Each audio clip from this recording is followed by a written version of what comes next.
Hello, j'espère que tu vas bien. Dans cette vidéo, je vais te parler de l'actualité décalée sur la cybersécurité. Si c'est ta première fois ici, je travaille dans la sécurité informatique depuis quelques années et je partage avec toi des astuces dans ce domaine. Allez, c'est parti. Une nouvelle version du logiciel espion LightSpy vise les iPhones en utilisant des tactiques de surveillance accrues grâce à des extensions de fonctionnalités et des capacités à empêcher l'appareil infecté de démarrer. Exploitant les failles de sécurité d'Apple iOS et macOS, le logiciel déclenche un exploit WebKit qui dépose un fichier à l'extension .png, étant en réalité un binaire Mac-O qui récupère d'autres malwares depuis un serveur distant en abusant d'une faille de corruption de la mémoire baptisée CVE 2020-3837. Un composant nommé Framework Loader va procéder au téléchargement du principal module de LightSpy et ses divers plugins qui sont capables de capturer un grand nombre de données comme un écran, des informations sur le réseau Wi-Fi, des enregistrements sonores et bien d'autres encore. Certains peuvent même supprimer des fichiers multimédia, effacer des messages ou générer de fausses notifications push contenant une URL spécifique.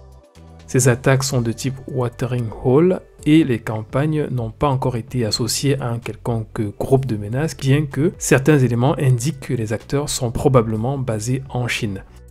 Une attaque de type watering hole est une technique de cyberattaque dans laquelle les hackers infectent des sites web que leurs cibles visitent fréquemment. Le but est d'infecter les ordinateurs de ces visiteurs sans qu'ils s'en aperçoivent. Mécontent de son licenciement, un ancien salarié de Disney World en Floride a voulu mettre en danger les clients du parc en piratant le système informatique et en changeant les menus des restaurants, les prix des plats et les allergènes tout en intégrant également des injures dans les textes concernés. Dans une plainte déposée aux États-Unis le 23 octobre, il a été indiqué que l'individu avait aussi réussi à changer les QR codes qui permettent aux clients de consulter les plats. L'objectif était de rediriger les utilisateurs vers un site internet anti-Israël. Fort heureusement, cette vengeance n'avait touché aucun client du site. Bien que les menus modifiés aient déjà été imprimés, les responsables de Disney World ont pu repérer l'action de l'individu avant que les documents ne parviennent aux clients des restaurants. Par mesure de sécurité, Disney World a décidé de changer tous les mots de passe de son site afin de mettre le système à l'abri d'autres piratages. En plus d'avoir tenté d'empoisonner les clients du parc, l'ancien employé a aussi rendu le serveur du site inutilisable pendant 1 à 2 semaines. Le gestionnaire de mots de passe populaire LastPass met en garde contre des escrocs qui tentent de voler les données de ses clients en se faisant passer pour des sites d'assistance et en postant des commentaires sur son extension Chrome. Les acteurs de la menace postent des avis 5 étoiles qui poussent les utilisateurs à contacter le service client en ligne de LastPass au 001 805 206 28 92 qui n'est pas du tout associé au vendeur. En contactant ce numéro, la cible est mise en relation avec un escroc qui va lui poser des questions à propos de son problème avec l'application LastPass avant de le diriger vers un site pour télécharger et exécuter un outil de prise à main à distance, ConnectWise Script Connect. Pendant qu'un opérateur est au téléphone avec la victime, un autre escroc va installer des malwares sur la machine de la cible afin de collecter des données ou voler des informations sensibles. LastPass recommande à ses utilisateurs de ne jamais dévoiler avec qui que ce soit le mot de passe principal de l'application. Un nouveau ransomware cible les serveurs FreeBSD. Ce ransomware nommé Interlock a été lancé en septembre 2024. Bleeping Computer a analysé les fichiers et a trouvé un texte qui mentionne FreeBSD 10.4, mais en testant sur une machine FreeBSD, le malware ne s'est pas exécuté.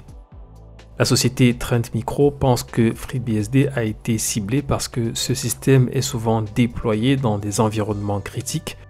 Ce malware cible également les machines Windows. D'ailleurs, voici quelques caractéristiques de ce ransomware sur un environnement Windows. Il peut créer une tâche planifiée pour s'exécuter à une heure et date précise, puis supprimer la tâche après exécution. Il peut supprimer les fichiers journaux Windows, il possède une option pour s'auto-supprimer, et de manière générale, ce ransomware vole d'abord les données sur les serveurs et peut se déplacer sur les autres machines dans un réseau. Dès qu'il a collecté les données, il active le chiffrement de tous les fichiers. Dès que les fichiers sont chiffrés, l'extension Interlock est ajoutée. La victime doit alors se connecter sur le dark web via Tor pour payer la rançon qui peut aller de la centaine de dollars aux millions. Le prix dépend de la taille de la société ciblée. Si la victime ne paye pas, c'est ce qui est recommandé, les pirates peuvent revendre les données via leur site web. Cette spécialisation sur FreeBSD est inhabituelle car la plupart des ransomware se concentrent sur Windows ou Linux. Les administrateurs des serveurs FreeBSD sont donc invités à renforcer leurs mesures de sécurité pour se protéger contre cette menace émergente.